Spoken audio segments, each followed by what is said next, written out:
Morning, everybody. Right. Hello, everyone. I hope everybody's feeling good today, waking up feeling amazing. Sometimes you wake up and you just can't be bothered.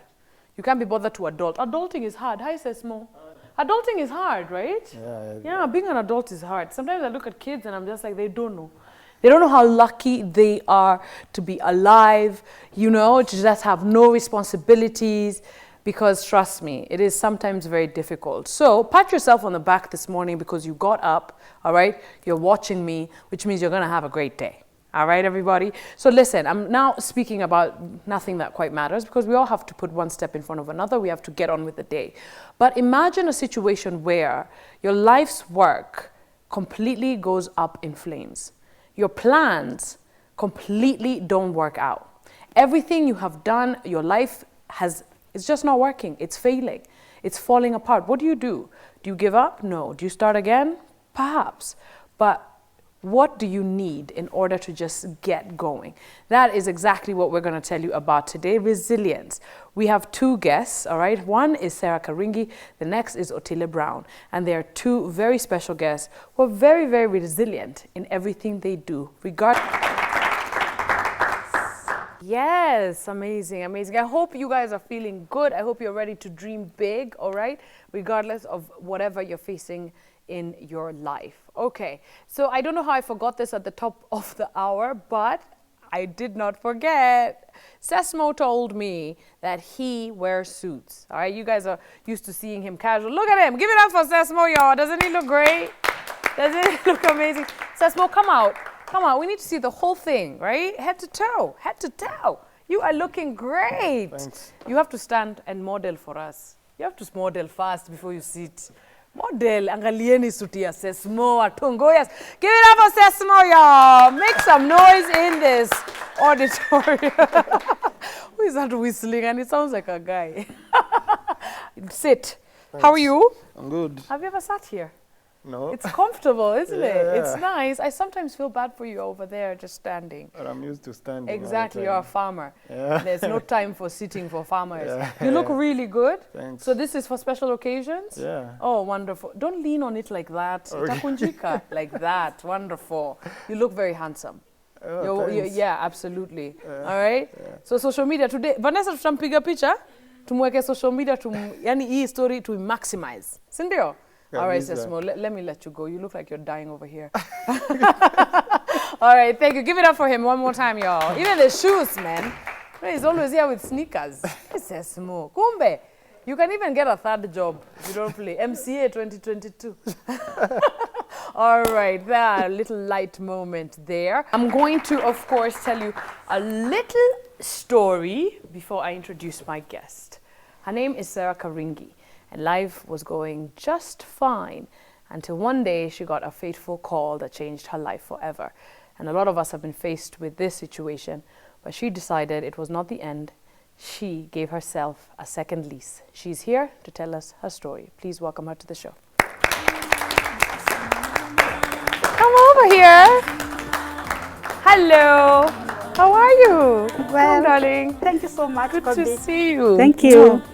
It is a pleasure to have you. Thank you. Please welcome. Thank you. All right. Thanks for being here. Thank you. Sarah, you have always been a woman who's smart, very have a great background in finance, in the Yes. finance sector. Yeah. Tell us a little bit about your story. My name is Sarah Kariungi. I'm a serial entrepreneur and I've been in business now for about 20 years. Though I would say that I started business when I was still at the University of Nairobi, which is here. And I would do small things, like I would sell some soap to some of my fellow friends. And after that, when I graduated, I went out, worked with the Ministry of Finance, then worked with KRA, until the time when my husband fell sick and I had to resign and join him in business in 2003. All right. What kind of business did your husband do? Sorry about his ill health. Okay. Yeah. My husband was an architect, and he worked for the Ministry of Works for about 5 years. Then he felt there wasn't enough work because he was a man who was very focused and very determined. And he always wanted to do a little bit more so that we could live comfortably as a family. Yeah. And after that, he decided to resign. So he resigned in 1994. Afterwards is now when he started to struggle and to hustle. And he would do some work for some people, and he wouldn't get paid so well. Then that's when he decided to try the timber business, because there are some people who are asking whether he would do some interior works for them, as well as construction. And that is where now he started a serious business in 1996. Okay. Now looking at, of course, starting a business from scratch and then trying to grow it with all the challenges a business comes with. Talk to us a little bit about that and the fateful phone call that you got that one day. Okay, let me take you back a little. Sure. To what happened. It's something which was very tragic, yes. Which I'm sure if it happened to you or anybody, to just shake them off the ground. Now, when Kariungi fell sick in 2003, that is through kidney failure, he died in 2006 after suffering for those 3 years, but he was really determined to see himself live.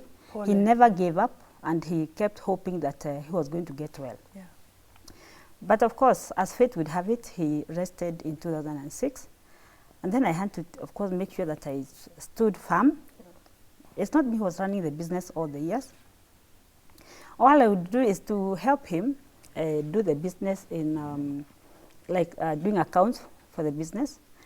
And I would also, anytime I would go on leave, I would try to go and learn a little bit about the business.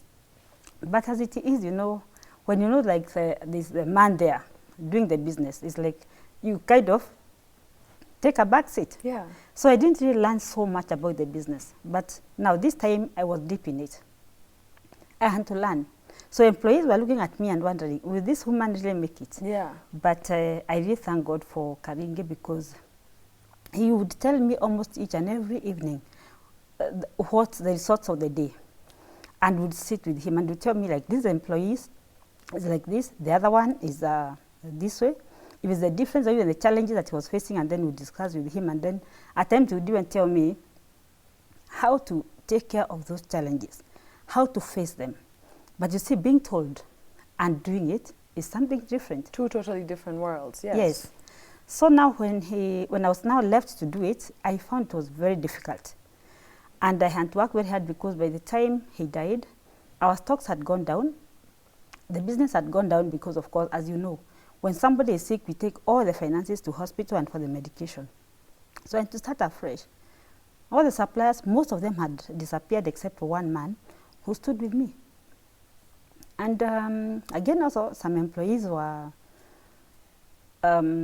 incited to quit the company, which they did. Others also, of course, started stealing from the company.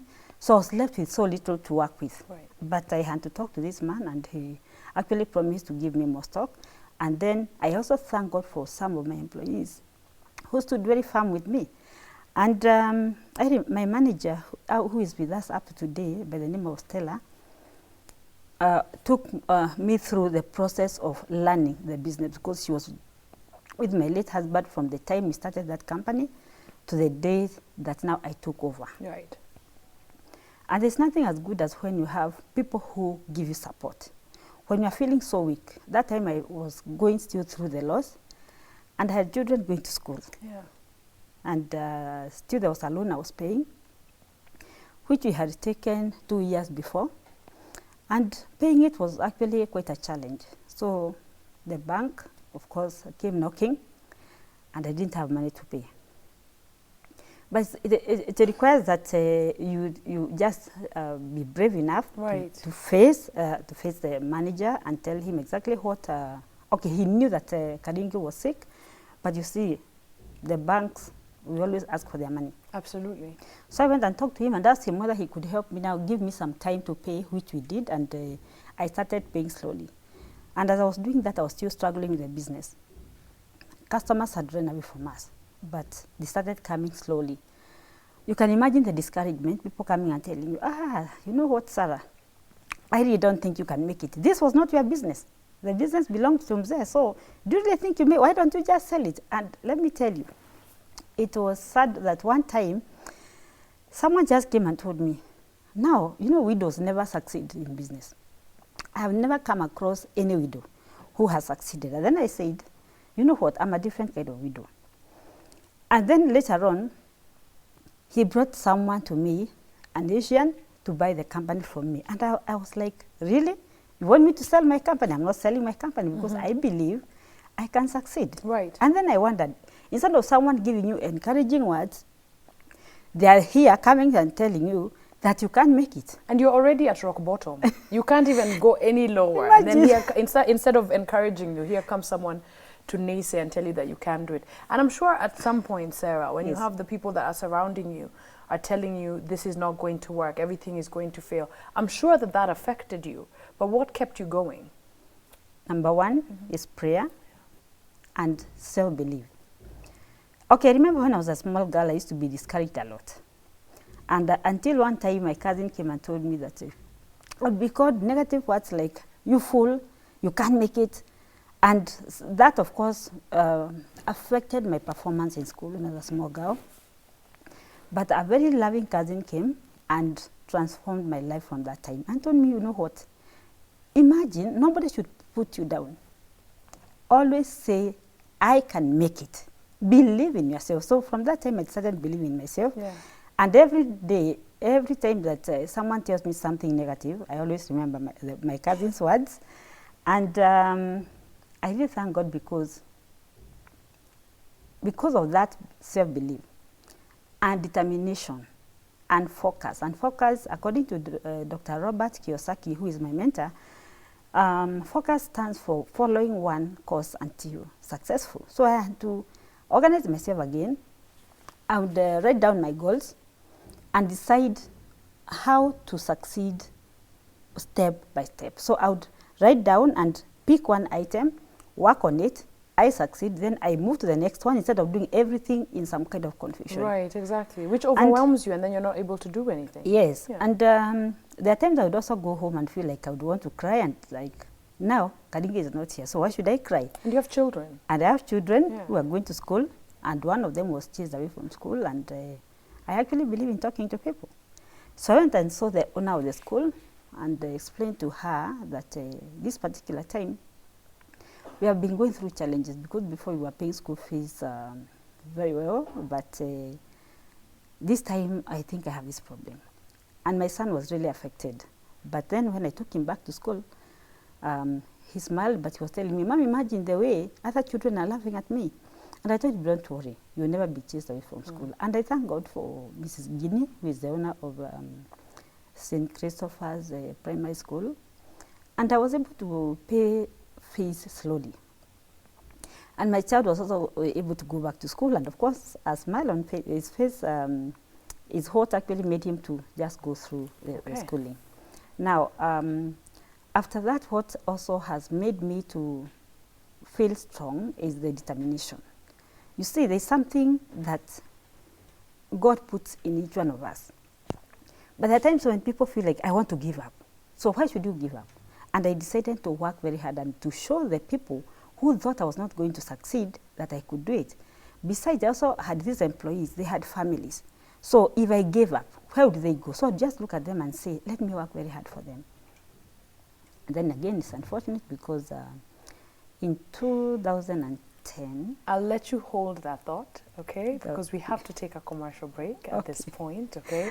The story continues. Imagine that. So you're a widow, you are faced with a brand new business that's not going as well as you'd like it to be. School fees is an issue. It's a lot for one woman, but guess what? Sarah did not stop there. And tragedy as well, unfortunately, did not either. When we come back, she tells the rest of her story and how she picked up all the pieces in just a moment. Don't go anywhere.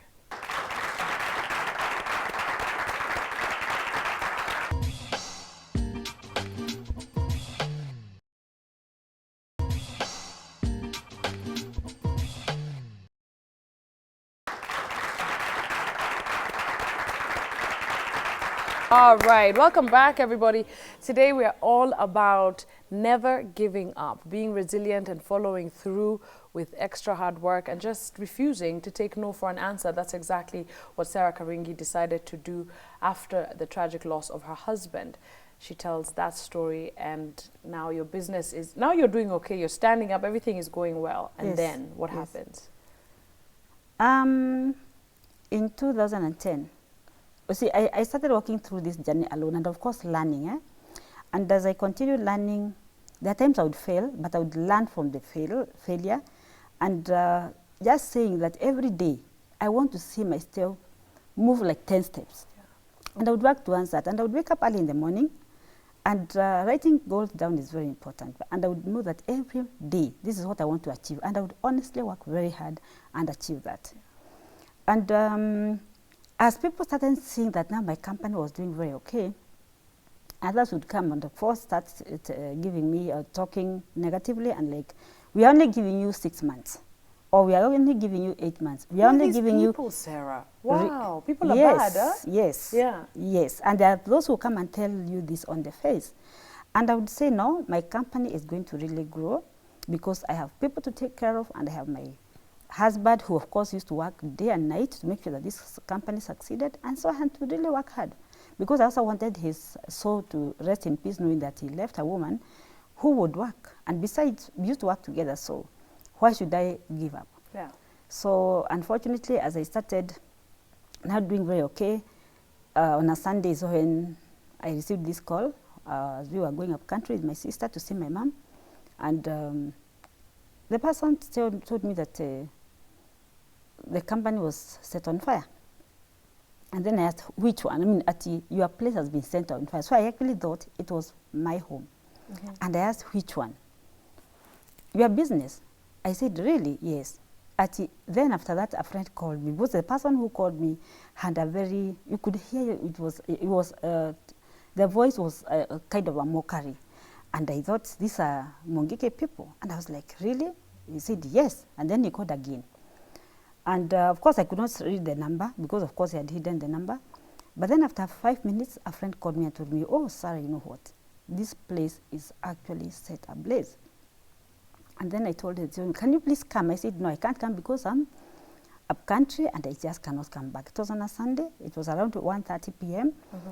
And my brother-in-law wanted to turn back, and I told him, no, let's just go and see my mom.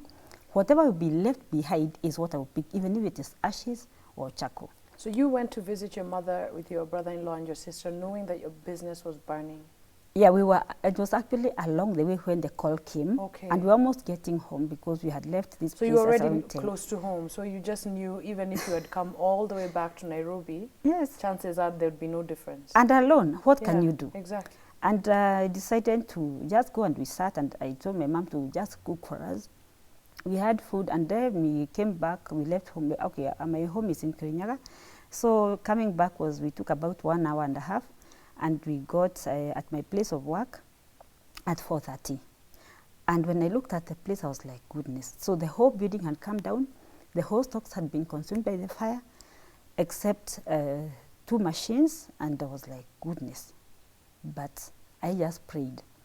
And can you imagine the answer I got? I mean, someone telling me that, hey, Sarah, we thought we'd pick you and take you to hospital. And I was like, instead of encouraging me, these are the words you are giving me. Yeah.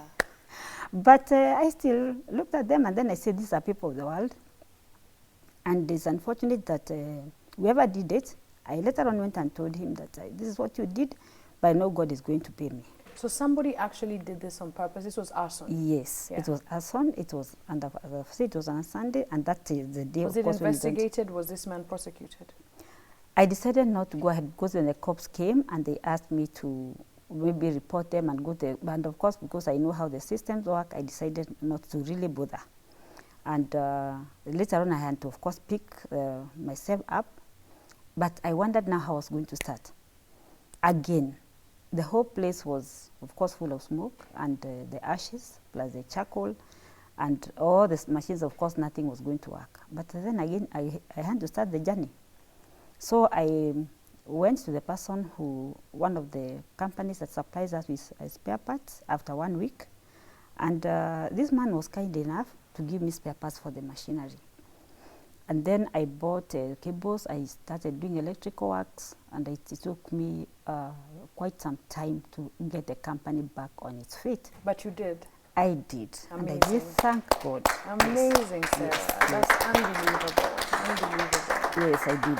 And I would also like to still thank God for my employees, because they stood with me. But most of them were very worried. They thought that maybe we were going to close down. Yeah. And I encouraged them and told them that we were going to come back and start operations. And because of that support, and even my suppliers, the ones who still continued believing in me, we did it slowly. It was a journey. So we started working slowly, slowly. And let me tell you something, Kobi, that if you want to succeed, you always have to believe that there's a power above you. There's also something that, of course, God puts in us. That if you give up, He also give up on you. And talking to people is very important. Even if you talk to those who will discourage you or laugh at you, it's okay. But the others who will be like, I want to support you. I want to work with you, and I know you can do it. The power of networks. Yes. Yes. And that is what led me to BNI, and I learned how to do networking. Tell us what BNI is. BNI is a Business Network International, and it brings different professionals together, different businesses. So if you are a broadcaster, for example, you join the group. If I'm a farmer, I join the group. So we come, different professions come together, and members help each other to do business. We represent each other's businesses, so we become each other's salespeople. Okay. And then we get referrals for each one of us, and we grow each other's business that way. So it's something which is very good, and I would say that networking started from when man was created by God. I also believe that most people feel like maybe when you just go to your office and sit there and think of how to maybe get business, that is the way to go. Mm-hmm. But the more you interact with people who are working with you the same direction, they understand you, they know what you do, then they are the right people to give you, or grow your business, right, or even give you more ideas. They share with you their experiences, like I did, because like I keep telling my story. And there are many people who are like, really, if it happened to you, Sarah, I can also make it. Absolutely. Yes. You faced tragedy several times in your life, but yeah, you didn't give up. You yes, didn't give up. And you're helping many, many people. Yes. As before we say goodbye, I know that you have a very deep and great passion for helping women and girls. Yes. And there are so many women in this country who are watching you right now who are like, oh my gosh, this woman has encouraged me. How do I start? Talk to that woman who feels like it's over and she doesn't have another chance, and she feels like there's no one there to help her. Okay. What I would like to encourage ladies in general is that at times women feel that they are weak. But a woman is a very strong person. Because you see, I'm a believer of God, or in God. And what God did is that when He created man, He realized that man was going to be very lonely, and he needed someone to be with him. And this person was woman. And He called this woman a helper. So there's no way a man can be helped by a woman if she is weak. So I cannot come to lift you from down here if you are weak, if I am weak. So it means that a woman is strong. As women, we may not have that physical strength, but there's a strength that comes from within us that helps us to move on. You realize, okay, yes, I'm a widow, and last month we had Widows International Day. Yes. And there were so many widows at KICC. And when you look at them, okay, they may not be having that smile on their face, but you could see very old ones, young ones, and others, of course, my age, and we were somehow smiling to each other. Yeah. And you could also see that strength and believing in themselves. And you can see some of them have lived for so many years. Men, on the other hand, feel that maybe they may not be able to be alone. Yes. So they It's always a lot get tougher someone. for men, It's tougher. Yeah. It's not easy. And the reason why women are like that is because God created them like that. Absolutely. So, So women are strong. So women anyone are- who's watching yes. you needs to know that they shouldn't give up. They have Yes. the strength within them. Yes, women are strong, and so we are strong beings, and we have to encourage others. Thank you, Sarah. Thank you. Thank you so much for coming here and for sharing your story. Yes. I know a lot of people will want to know how they can join BNI. Mm. What we will do is we will connect you to Sarah and her team of networkers, all right, on our social media platforms. BNI is out there, guys. All you have to do is Google it, all right, just to get more information on that. But we'll do you one better by connecting you to Sarah and her people. Thank you so much for being here and for sharing your story with us and for Thank lifting you. us up this morning. Thank you. Thank you very, very much. Give it up for Sarah, everybody. Yes.